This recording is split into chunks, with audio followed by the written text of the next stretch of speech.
A Helena Antipoff, ela era uma pessoa muito prática, pragmática. Ela considerava que era preciso utilizar a ciência para melhorar a vida das pessoas, que a ciência não era apenas uma reflexão sem assim, interesses imediatos.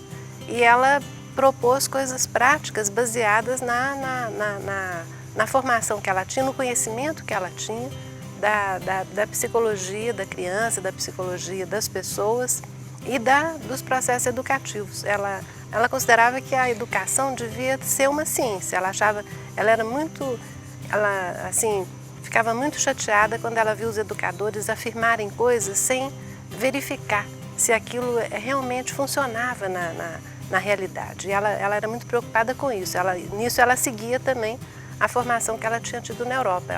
Ela tinha estudado com Binet, e Binet falava isso, que a pedagogia era uma ciência de opinião e que ela precisava se tornar uma ciência experimental.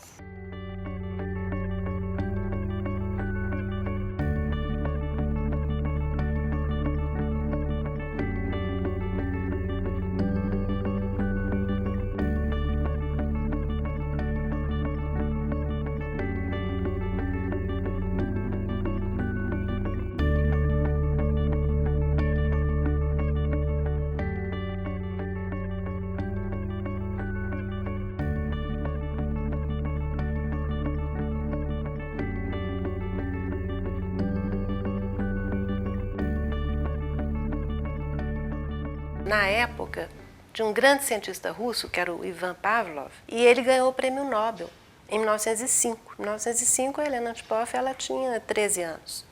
E ela morava lá e estudava lá. E certamente ela viveu esse ambiente de valorização da ciência, né? Porque quando um cientista do seu país ganha um prêmio Nobel, isso é uma coisa que vira um assunto para todo mundo, né? E além disso, a família dela também valorizava os estudos. Ela teve uma educação assim muito sofisticada do ponto de vista intelectual. A mãe era pedagoga, gostava muito de ler com as filhas. O povo russo é um povo camponês e eles dão muito valor à terra e ao produto da terra. Tá vendo? Ela teve uma formação ao mesmo tempo urbana, mas ela tem essa característica também, que não é só russa, é europeia em geral, né? Quando ela chegou ao Brasil, ela ficou muito impressionada com a quantidade de terra que existia no Brasil. Ela dizia que na Europa não tinha mais terra, a terra já estava toda ocupada.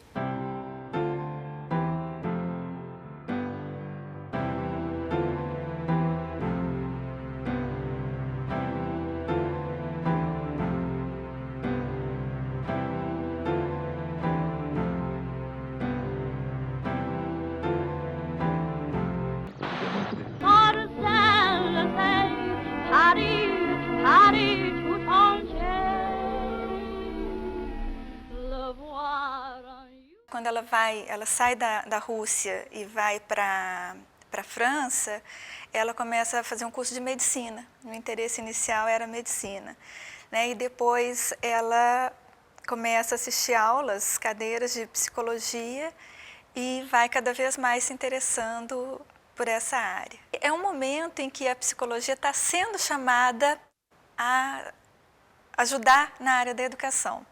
É um momento aí de renovação da educação, um momento aí do auge, né, das ideias da escola nova, né?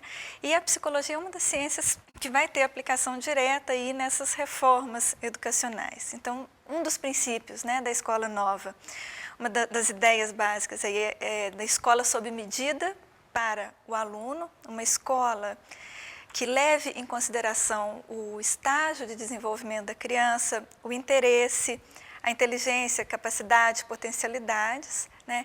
E a psicologia está começando a descrever esses estágios de desenvolvimento, está começando a criar técnicas, né, para medir inteligência, interesses. Então, a psicologia, eu acho que ela percebe, assim como os escolanovistas percebem nessa época, que é uma área que tem grande aplicação na educação.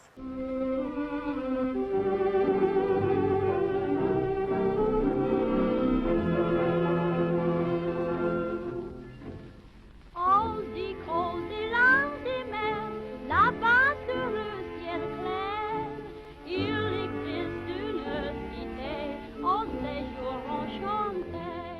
a escola pública estava se ampliando, as crianças todas reunidas em grandes salas de aula para serem educadas em conjunto. O que vai acontecer? As crianças tinham ritmos diferentes de aprendizagem, elas aprendiam diferente, não tinha jeito de todo mundo naquelas salas, as grandes salas de aula do final do século XIX, início do século XX, quando a educação estava se tornando um direito também, era uma reivindicação das sociedades ocidentais, o direito à educação. Então, todo mundo queria mandar as crianças para a escola. Chegava na escola, as crianças se reuniam naquelas grandes salas de aula, aparecem as diferenças entre elas. Esse é que era o assunto dos psicólogos. Por que as crianças aprendem diferente? Então, uns achavam que porque elas têm capacidades herdadas, inatas, hereditárias, que elas já vêm com essas capacidades. Outros achavam que não, que eram os processos de aprendizagem que iam construindo essas capacidades intelectuais nas crianças. Então, essa discussão ela vai aparecer na psicologia. Isso é que vai ser o tema do Binet. É claro que as pessoas sabiam que, sobre o pensamento, a filosofia ocidental já há muito tempo já estava trabalhando sobre essa questão do pensamento. Agora, vamos dizer assim, a novidade era fazer isso de maneira experimental, ou seja, a partir de dados empíricos. O que ela trouxe lá, o que principalmente marcou a passagem dela por Paris foi aprender a trabalhar com dados empíricos em relação aos processos cognitivos, que é o que ela fez lá no laboratório do Binet. De uma maneira muito crítica também, porque ela também sabia, todo mundo sabia que isso era uma coisa muito delicada, não era uma coisa fácil. Depois, esses testes de inteligência que foram inventados lá nessa época, eles foram usados amplamente nos grandes sistemas de ensino de massa, no mundo inteiro, medida das capacidades intelectuais das crianças para poder organizar salas de aula, para poder separar as crianças que aprendiam mais depressa, que aprendiam mais devagar. Isso deu origem a muitos problemas, até um problema sério, que era você definir o destino de uma criança com base num exame como esse. Atualmente, inclusive, a gente não aceita mais isso.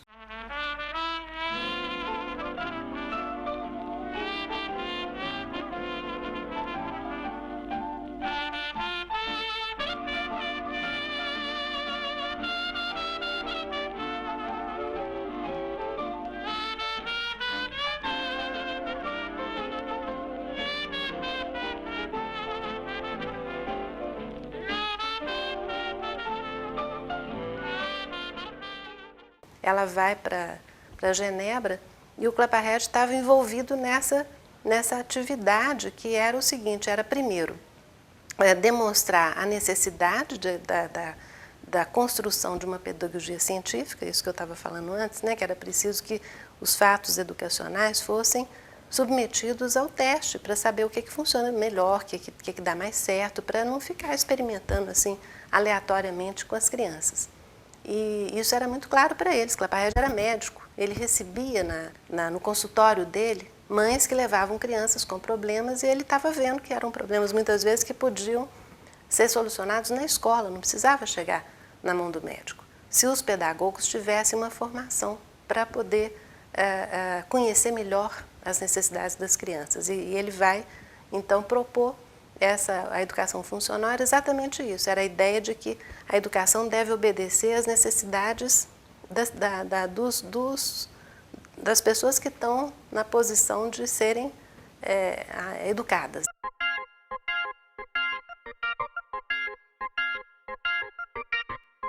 E é muito impressionante que a gente vai acompanhando a obra da Dona Helena, a gente vê ela passando por esses momentos importantes de construção das ciências da educação na Europa.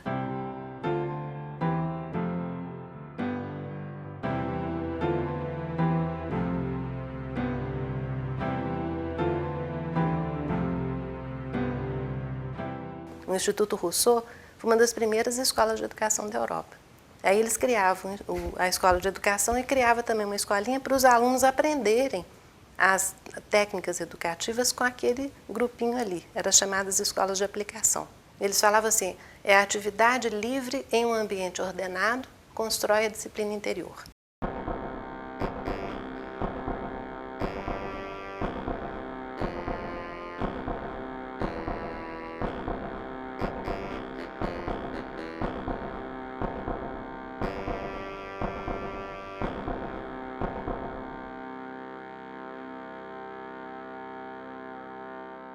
E aí ela vai começar mesmo a aplicar todo esse conhecimento que ela tinha adquirido em Genebra e em Paris, né?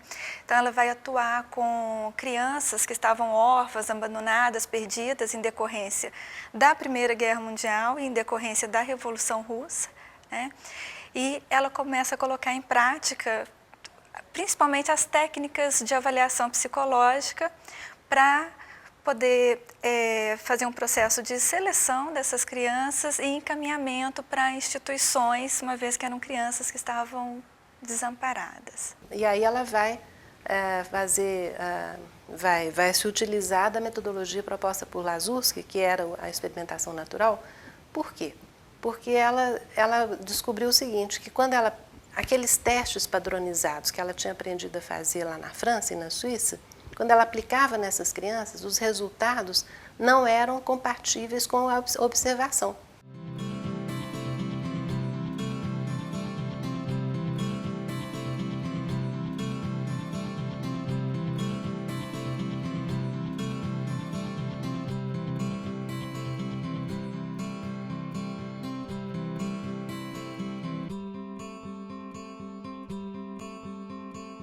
E ela então foi fazer recurso a essa experimentação natural, que era o quê? Era utilizar os dados de observação para avaliar as tendências e para poder saber o que fazer.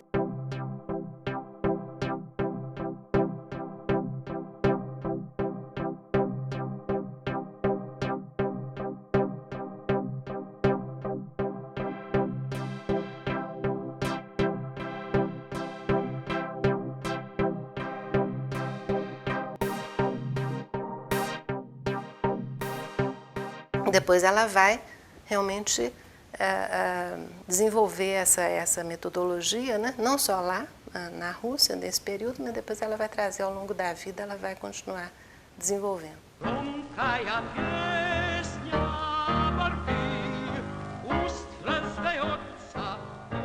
Outra vez ela estava no lugar certo na hora certa, porque havia um grande movimento, os intelectuais russos foram convocados a, cada um na sua área, construir a ciência que seria compatível com a revolução.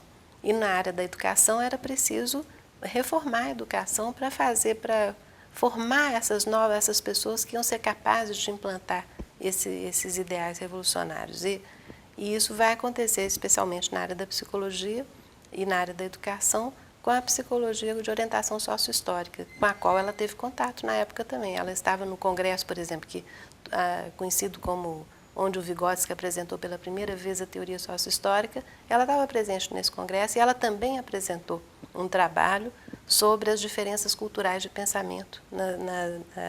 Ela analisava as diferenças entre as crianças em função de classe social, no desempenho cognitivo. Então a gente vê que ela já estava preocupada com essa linha de investigação, que era a ideia de que como é que a cultura contribui para construir as estruturas cognitivas humanas, que vai ser o grande foco, né, da psicologia sócio-histórica.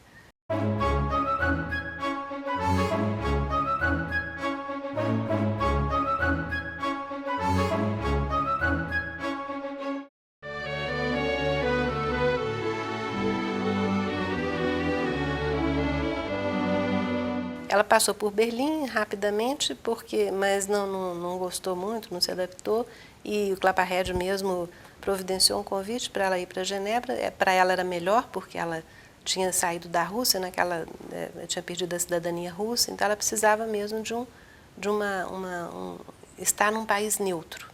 E a Europa, né, nesse período entre guerras, era uma situação política muito complicada. Piaget, nessa época, já era também assistente lá no Instituto Rousseau, trabalhava também junto com o Claparède. Os dois vão ser colegas lá.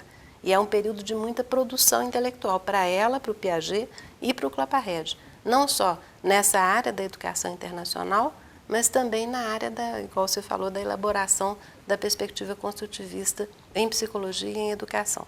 E ela vai, então, vai estudar. O Piaget já estava produzindo a obra, começando a produzir a obra dele. Ela vai tomar conhecimento dessa obra. Ela cita extensamente o Piaget, daí para frente, nas coisas que ela escreve.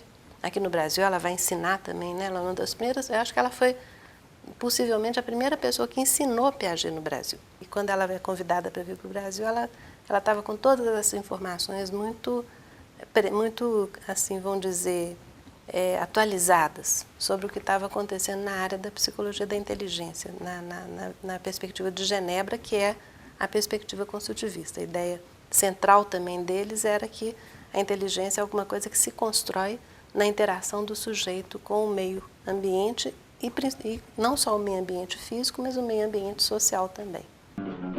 Com que roupa que eu vou pro samba que você me convidou?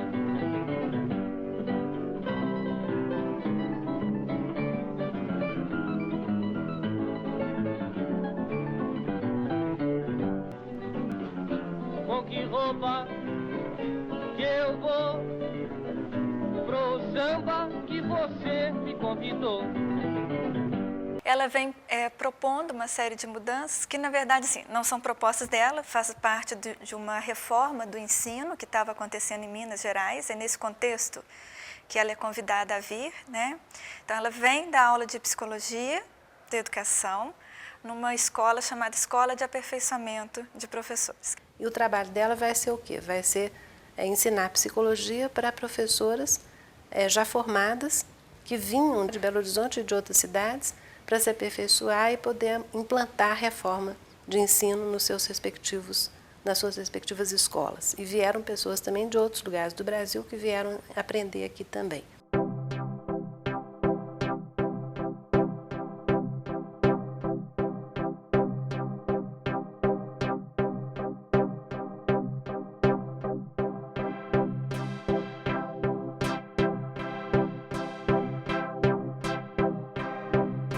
E ela vem ensinar psicologia, e uma psicologia diferente, né, do que até então se estudava nos cursos normais. Então ela vem com toda uma bagagem aí dos testes psicológicos, dos instrumentos de medida, vem insistindo na necessidade de se conhecer a criança primeiro, para depois educar essa criança, né? E no bojo de todas essas mudanças da reforma, né, da reforma educacional, as escolas são obrigadas a mudar a sua configuração, né, a formação das classes, até mesmo a posição das carteiras, a postura do professor diante do aluno, né, e ela vai ensinar para os professores como conhecer essa criança.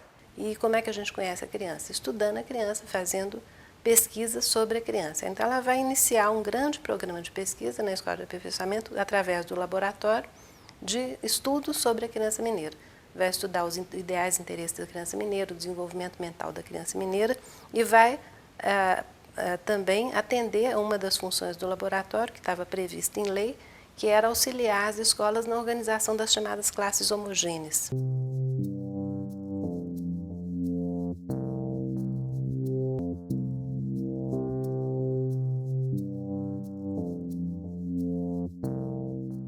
Uma das ideias da época é de que classes formadas por crianças com o mesmo nível de desenvolvimento, as crianças conseguem se desenvolver, aprender mais rápido, né? Então essa era uma das ideias que começa a ser implantada e que ela vai estar à frente disso.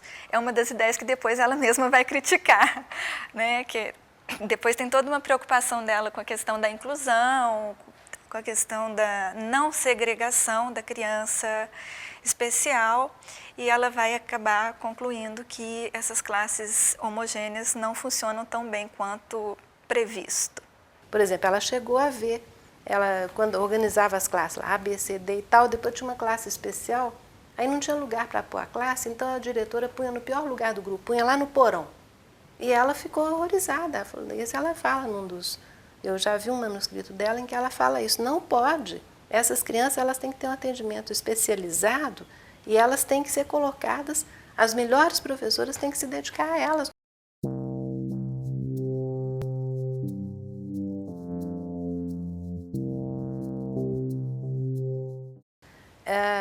Essas pesquisas que ela vai fazer nesse período, que vão demonstrar, né, primeiro ela vai demonstrar empiricamente aquilo que ela já tinha observado lá na Rússia, que já tinha observado em Genebra também, que era essa relação do meio com o desenvolvimento da inteligência. E ela vai enfatizar fortemente isso, né, na pesquisa nessa época. Isso vai dar lugar também às iniciativas para criar instituições específicas para educação e reeducação de crianças com problemas mais graves, que não podiam ser tratados nas escolas normais.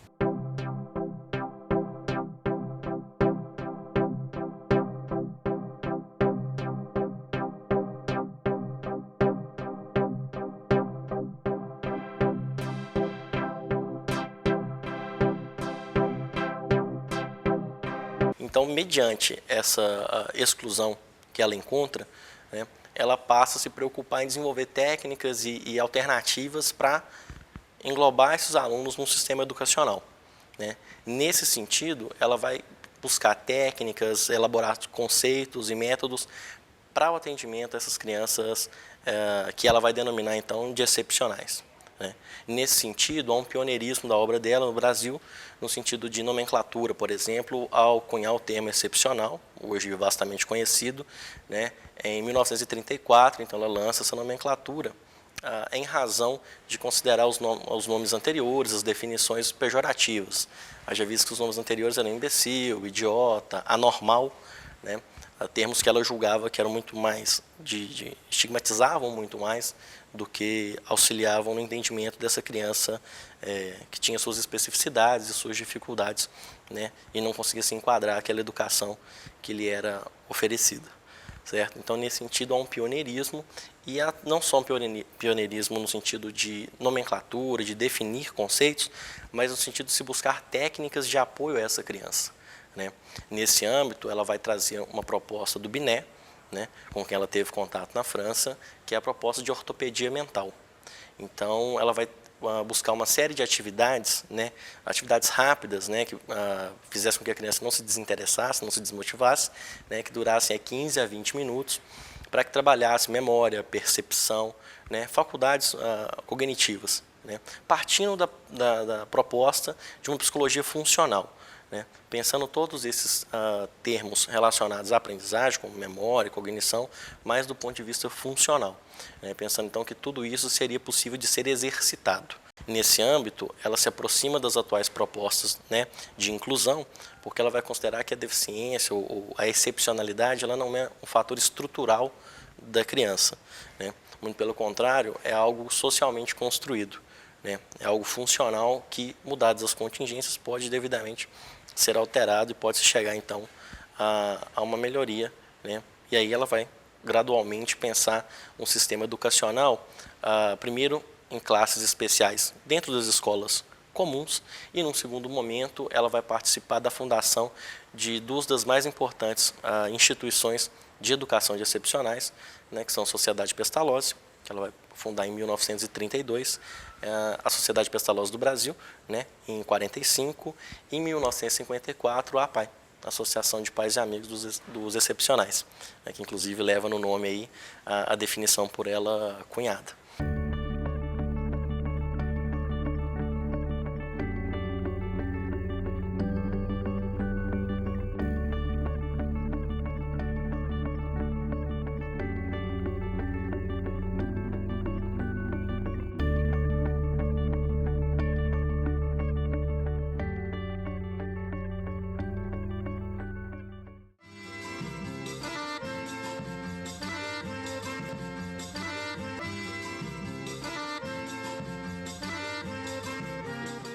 O Brasil é um país rural, tem muita gente, muito trabalho para as pessoas fazerem no meio rural, então vamos profissionalizar essas crianças no meio rural. Então vamos comprar uma fazenda e tal. Aí vem essa história toda da motivar o pessoal da Sociedade Pestalozzi para comprar uma propriedade rural nas imediações aqui de Belo Horizonte, onde eles pudessem trazer os meninos para se profissionalizar, para aprender mesmo os fazeres, né, do meio rural. Que era uma coisa também que estava no ideário da Escola Nova na Europa. A ideia de que no meio rural, que as escolas novas, as escolas, assim, as inovações pedagógicas tinham que ser experimentadas, assim, em pequena escala, no meio assim, mais natural, em contato com a natureza e tal, tinha essa ideia um pouco romântica assim, né, de contato com a natureza também. Num galho seco eu vi pousar um passarinho, aos seus filhinhos vem cantar uma canção. Você imagina 2 ou 3 professoras vindo para o interior de Minas naquela época, em 1940, sozinhas com os meninos abandonados, que tinham sido retirados do abrigo de menores lá de Belo Horizonte, para ensinar eles a viver numa fazenda. Então elas vão morar na fazenda, põem lá um crucifixo na sala, tinha um cotidiano já planejado, né? A hora de rezar, a hora de plantar, a hora de colher, a hora de ensinar. Cria uma escolinha rural, chama os meninos da região aqui, também não tinha nenhuma escola na região, os meninos da região vão frequentar também, era ótimo que tivesse uma sala, uma chamada Escola Reunidas, né? É uma escola, aquela escola rural de uma sala só, que ficava todo mundo da mesma idade na mesma sala.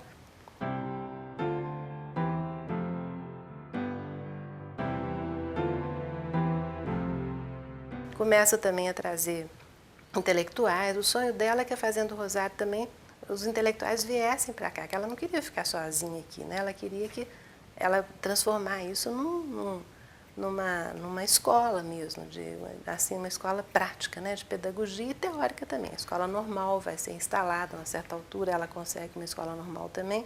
Piaget esteve aqui, o André Rey veio de Genebra para dar um curso de psicologia que formou uma opção de psicose, quando não existia psicologia ainda como um curso universitário. Ela vai passar um período no Rio de Janeiro também, que ela vai trabalhar no Ministério da Saúde, criando instituições também para o cuidado de crianças abandonadas e crianças em risco social.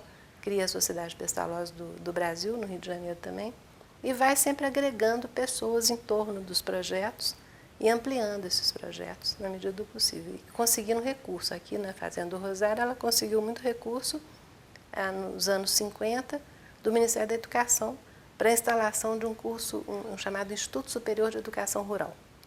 Foi a Anísio Teixeira até que fez questão de contribuir para isso. A Abigail Renault, que era o secretário de Educação aqui em Minas na época, vai trazê-la, vai fazer essa articulação com o Ministério da Educação para a instalação do Instituto Rural aqui.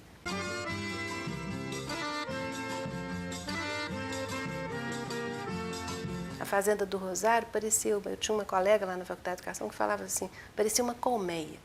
Era aquele movimento, aquela animação, as pessoas cheias de todos os níveis, né, de ensino, né, porque tinha escola primária, tinha escola normal, tinha o Instituto Superior de Educação Rural, que dava cursos de especialização.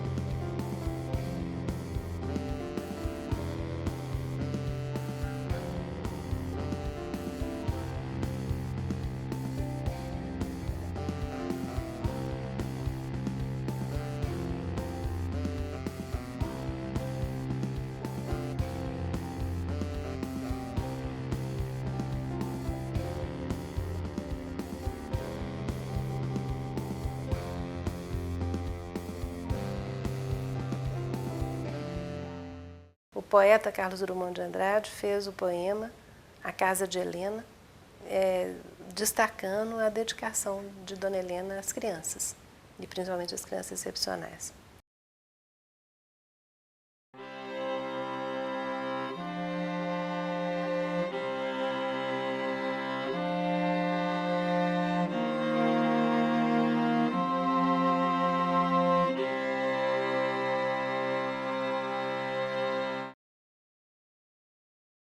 Ela era muito assim,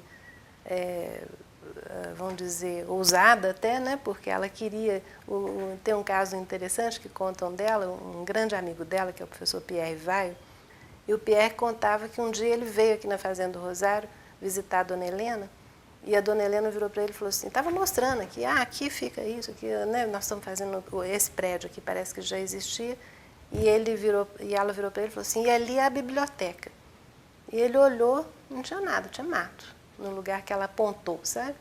E depois ele voltou uns anos depois e lá tinha uma biblioteca, entendeu? Quer dizer, era uma coisa assim que ela tinha que fazer, ela inventava uma coisa e ela ia atrás dos recursos. As pessoas comentam muito que não podia visitar a dona Helena porque saía como obrigação.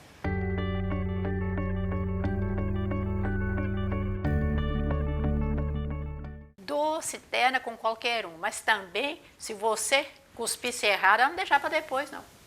Que você ela levava fazia? na mesma hora. Ela dava uma bronca? Na hora. Como, dona Helena? Como É que brava. Muito brava? Brava. É? É, mas era um amor em pessoa. Mas nas coisas que ela não concordava, ela era imediata. Dinheiro, meu filho, é para servir os pobres, era a bem do próximo. A dona Helena, se nasceu rica lá na Europa, eu não sei, mas aqui no Brasil, eu vou falar, nasceu pobre, morreu pobre. Era assim. Fulano está ali pobrezinho, pega aqui esse dinheiro, vai lá, dá para ele. Fulano está precisando disso, vai lá, dá para ele. Não era dela. Dona Helena não acumulou riqueza. Para a escola normal, que recebia uma turma por ano, nós recebíamos para o exame de seleção 400, 500, houve vezes nós recebemos até 800 candidatos para tirar 45, certo? Nestes cursos de professores que aconteceram depois, vinham os candidatos de Pernambuco, de São Luís, Paraíba, do mesmo jeito que vinha do Rio Grande do Sul também, Santa Catarina. Então a influência realmente, Mato Grosso, ultrapassou as fronteiras de Minas.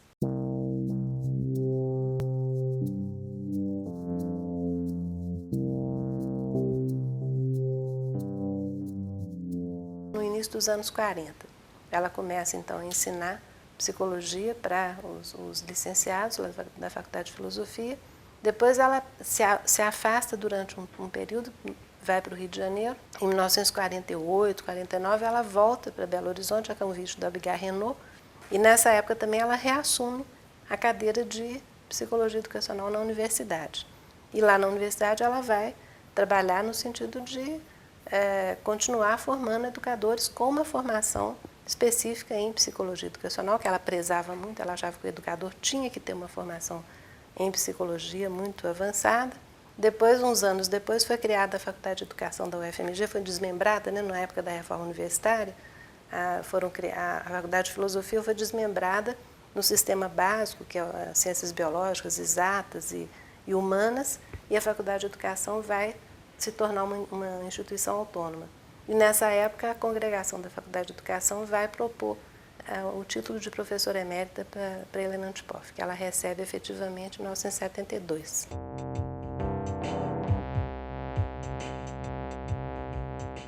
Na verdade, o interesse de Helena Antipoff pelos bem-dotados, ele esteve presente no que ela escrevia, no que ela falava, desde 1929, desde a chegada dela no Brasil. Mas ela só se dedicou mesmo com uma obra específica nessa área nos últimos 4 anos de vida dela. Então, costuma-se dizer que foi a obra caçula dela, né? Foi esse trabalho com os bem-dotados.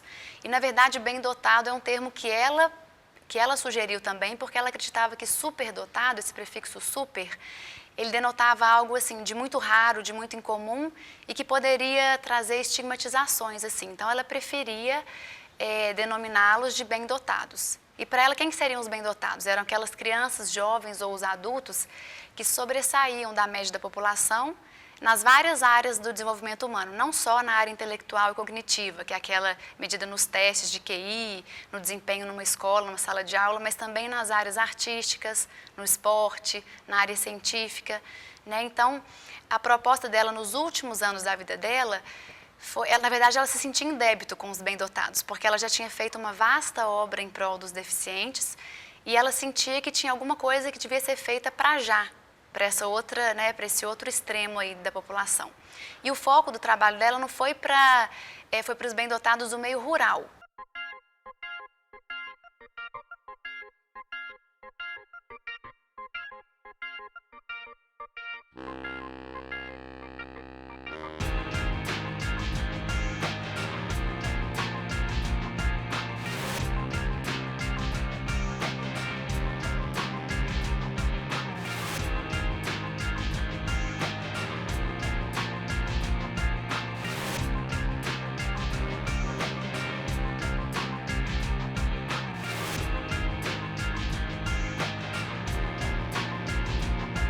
A ideia da razão, né, e sensibilidade relacionada à obra da Dona Helena tem a ver com isso. É que ela era uma pessoa que prezava a ciência como guia para a ação, e por isso a razão, né, e também a sensibilidade para saber aonde que era necessária essa ação para melhorar a vida. Ela achava que a ciência só tinha sentido se fosse para melhorar a vida.